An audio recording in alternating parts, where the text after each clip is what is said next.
Good morning, everyone. Thank you very much for coming. Pretty excited of seeing such a crowd here and all these people working on the stormwater aspect. So today, I think, has been a lot of theory behind all the ARR, and I'm quite excited learning a little bit more every single time. I have to confess that the first time that I got into ARR, for the very first time, I was quite daunted, quite, a little bit scared on what was that, what that many books were meaning at that time. But basically, once you start to work on it, as our colleagues from Stormwater did it, you start to get more familiar and you start to get more confident on what you're doing and understanding what the methodology is about. So basically, today, I will try to show you in real time what InfoWorks ICM could do applying ARR16. So I'm going to be moving between the presentation and the model. We are going to try to do a little bit of live thing in the middle. Hopefully everything is going to be okay. So if we go for what products Innovyze has got at the moment. I don't know if you have any idea, but we did a merge recently, mid-year last year. XP Solutions and Innovyze got together, and now we have all this knowledge together in terms of XP Rafts and XP Storm, XP Swim, and XP 2D all together. And this information or this way to work is also reflected in our product, our star product, which is InfoWorks ICM suite. So what we can see there is the raft hydrology that people is normally using. It's going to be implemented in InfoWorks as well. So we have in InfoWorks ICM the 1D pipe channels modeling, 2D flood modeling, the master database system, which is one of the most powerful tools that we have currently in the market, offering really multi-user decision tracking, control, version control of the master database, and all this stuff that we can see normally in InfoWorks. It also has introduced recently the manage of more memory. Every single time that you are running stormwater system, you start to have problems with memory. We have implemented into the InfoWorks ICM the capability of using the GPU of every single computer, and not just that, you can access all the tools that you have available in your organization. You don't need to run just straight from your computer. You can use, if you have a server or if you have more than one computer in your organization that is a really powerful machine, you can access that by using the manager for the simulation. So that's a quite interesting feature that we have. So the first thing that I want to say in terms of the model is we have been provided this model by Melbourne Water, really kindly provide the model to us. Originally, it's a combined stormwater and sewer model. This is one of the things that ICM always say. We can manage the whole integrated cycle completely. We can run in the same model, sewer system, stormwater system, and even floodplains and water on surface, and the interactions between them. So that's quite interesting feature. We have modified that model to a stormwater only scenario because it's a really big model. It's 2,400 hectares, so quite a little bit of time to run it. Yesterday we were doing the last runnings, and it took around, just for the stormwater scenario, was around 6 hours running just in this machine. I have a quite powerful machine, but couldn't do a little bit the comparison with running on the servers that we have in UK. This is something that we always do. Unfortunately, we couldn't do it yesterday. We do the comparison between what the machine that you are working on time takes and what it takes to send it up to UK army of servers, and then we say, look, this is the difference, and this is how you could use your resources, basically. So now I'm going to move to the model. So I need a little bit of water, sorry.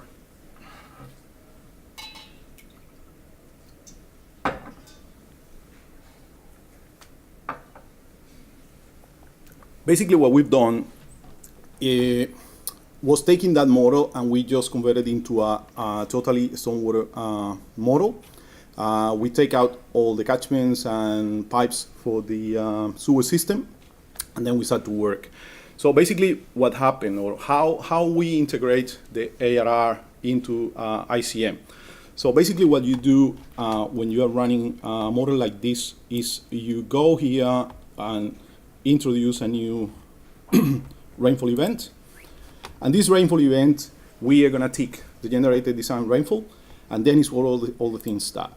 So this is the options that we have to generate the rainfall event that we're gonna use into the system. And as you can see here, we have available the Australian rainfall 2016. So you just click in there, go inside, and here is where the magic starts. So just get into the ARR stormwater generator, and then you click new, and then we go. So what we can see here is we can start importing the data from the BOM and ARR website. We can define what the custom name that we have to that we want to use for the storm and the ensemble name. That's one of the things that we can do. We can make the system to calculate your aerial reduction factor depths. And one interesting thing is that you just by adding the total catchment area, the program itself is going to calculate what your reductions that you need to apply are. If you are in less than 75 square kilometers, that's going to be applied the one that are up here. If it is more than that, it's going to be applied the area reduction factor patterns. So, but that's going to be automatic. You don't need to think or get worried about that the system is going to do it by yourself. You can apply your previous conditions as well. These previous conditions, the only thing that you have to say is in how long time steps, in how many time steps you want to split it up, and that's it. So, sorry, bad time. So that's the one. After doing that and identifying what the information that we want to provide in there, then we would go to the ARR production of the information. So all that we have seen in the previous explanation, what David said before on downloading the information from the ARR, this is what ICM do for you. So you just click on these two things first. You acknowledge what's the information that you're having and the conditions of use of it. And then you select where are you located. So you just go simply by clicking on the area, for example, of Melbourne that you want to go. Let's see, around the area that we have in the model right now. So we just say, okay, click in there, latitude and longitude are calculated automatically, and that's is going to be the place where we are going to download the information from. So as David explained before, you go to the BOM, put the latitude and longitude, and then you start to ask what information do you need. So you just do it directly from here. There is no manipulation of the information. The information just get through straight away from the BOM. You put it into the model, and then you start to run. So this is the first step that you need to do. So you get to here, and then you say simply, I hope that it's going to work. Download, and then right now the model is connecting to the BOM website and the ARR, and it's downloading the information. So we should see, perfect, this worked perfectly, I love it. So you can see here the information was downloaded, and we say, okay, so this is the information that we have available for that specific place. So we have the AAPs for 1%, 2%, 5%, et cetera, and all the durations. But also it gets all related patterns and shapes and all that stuff. So basically what you do here is, okay, what I'm doing in this project, I'm going to analyze the 1% AAP. Yes, that's okay. So you can just simply select that one that you want. So all this information is available, has been downloaded, but you still can select which of that information are you going to use. Not necessarily you want to have all that information or running all the scenarios that you have for all the AAPs and durations that you have in there. And let's say that basically you want to run really quick events, 10, 15, 20, 25, and 30 minutes, let's say for now. So then you say, okay, and then it has been generated a new file, which is this one here, and then we say just import it, right? And then we have all the information available. So this is the first window we had at the beginning where we start all with this ARR Storm generator. Here you can define additionally that you have selected those. You have still another option to say, oh, no, look, I don't want to use all of them. This is too much information for me at the moment. But basically, I'm saying that, but I'm thinking, no, the objective of this is having all that information in there available and running all the possible scenarios. Basically, that's what we want. You know, at the beginning, Stormwater was explaining, look, before we were just using this little bit of information. Now we have all this information available. Why not use it? I'm just being a little bit silly here, saying just in terms of running time and thinking that I was going to run this live, we were just trying to cut it down a little bit. But yeah, basically what we want is having all that information available. So here then you can define antecedent conditions, evaporation, all this that you have in there. One thing that maybe I forgot to get was to talk about the climate change conditions base multiplier. So you can apply this in here. You just get the information that you have for the area where you are working, and you just put that in there, and that's going to be taken into account as well.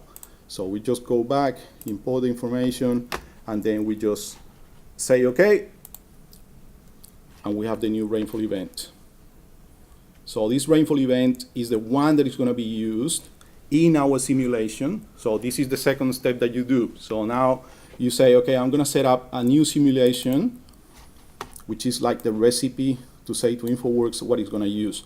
So you say, I'm going to use this rainfall event, not the one that was before, but this one. Then you just drop it there.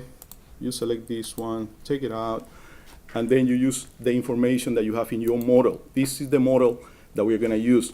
Basically, what's important to mention here, the version control. You know what version of the network are you running on. If you have made change and you have saved those changes, when you go there, you know which network are you using, because always InfoWorks ICM have got this capability of letting you know in which version you are. You can go back to any version that you had before, and then you normally what going to be seeing in here is the network that you're using, and you can see what version you are on at the moment. If you want just to go back, you just click on that, go to commit history, and then you can go back to the version that you had before. But basically, what we're saying here is update to the latest, put it in there, and then you run the simulation. One thing that I was going to show you, I'm not going to run the simulation because it could take the same 9 hours that we talked about yesterday, and I have been set already. I have 3 minutes. So what I wanted to show, and it didn't work because I'm not connected to my VPN, is that feature that we talked before. So give me 1 second. I can go back and upload again, where you can use the best machines that you have at your organization. So basically what we do generally from when we are working on projects is to run the simulations. Oh my God, why is not coming up? That normally happens. So in here, there is where you, oh, there we go. So all these are the servers that we have in UK. So you just select any server that you have. When you see 3 slots is the number of GPUs that you have available for the simulation. So the more GPUs you put, the quicker the system is going to be running. So you can use any of the servers that you have defined with the coordinator in your organization, and then that's going to run quicker than run it on your own machine. So I'm not going to run the simulation, of course, but then I have results in here. So we've done this simulation yesterday, not this one here. And then if we remember, before we were talking about the ensemble, so that's kind of the analysis, the final analysis for all the simulations. So what we have here is you need to go and create a statistics template, a new statistics template. That's the way we manage to analyze the information. So you just go here generate a statistics template, which is, someone help me, statistics template. There we go. So we just generate that statistics template, and we say what do we want to analyze. So I forgot to do one thing. So you just select in which pipes do you want to analyze. Well, normally you do it on your discharges. So I have selected 2 discharges in here. This is not the one. I have selected 2 discharges in here, this pipe and this pipe. And then you run the statistics template for that one. Come up. You add the current selection, you analyze the link, and the attribute that you want to analyze is the downstream flow, right? So you just save it.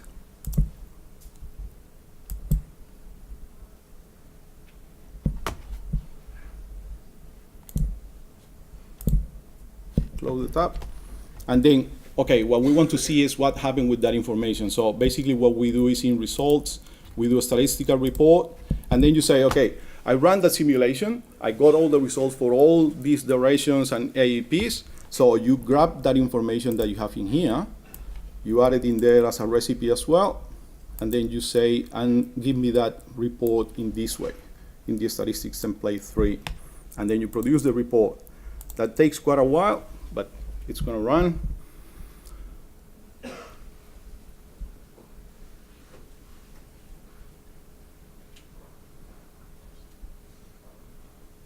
White out silence.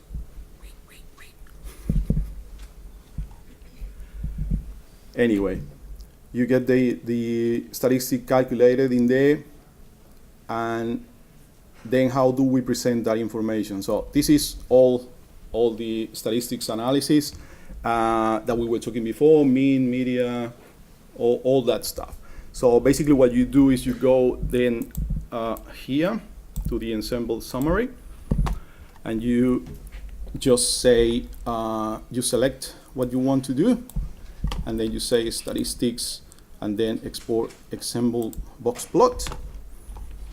I save it there, and then you get the ensembles. So all that analysis, all that long explanation that we had before has been included already in InfoWorks ICM. So this is quite a powerful tool for you guys to analyze all what you need. You can show in here, you can analyze the media, and then you can say, oh, show me the min-max, and then you can decide what's your critical flow for the different durations that you are analyzing. So basically that's what the software does. I think myself that is a huge help. You know, you just need to focus on your design. You don't need to focus on the nitty-gritty. That's the software what it's doing, and it's helping you to do. I think personally that is a quite powerful tool, and it would help all of us to get faster and better results and do analysis as big as we want. As simple as I can tell you that doing this analysis for Melbourne water is a 2,400 hectares model, and it's so easy to do it. So I think if you need any information additional, look, more than happy to provide it afterwards. If you need any contacts, we are more than happy to receive this information through Ben or Sophia or myself. So the information is in here, and yeah, more than happy to talk to any of you. Thanks for having me.